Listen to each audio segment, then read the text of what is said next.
عليكم ورحمة الله تعالى وبركاته وإذن سلامي لما أصحابكم كودا حديثنا هبدا كركيدا وأن إذن سلامي سلام كديد مانتا وحين وعيا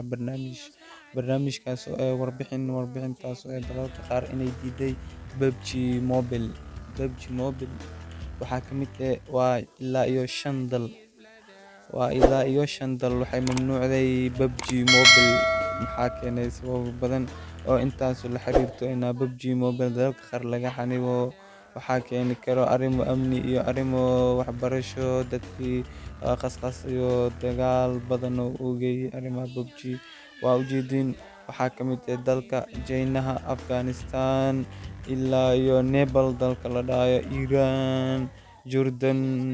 waa ilaa iyo Hindiya ku jirto waa ilaa iyo 5 dal waxaa warbixinta u dambeysay 2021 la soo saaray waa warbixin oo in walba dalalka qaar la yaaban yahay waxay amaamuday warbixintooda maxaa loo diiday PUBG waxaan ka soo doonaa sababa la xiriirto iyo wixii keenay in loo diido dalalka qaar PUBG anigana Soomaali ahaan waa ciyaar macruuf ah aad loo ciyaaro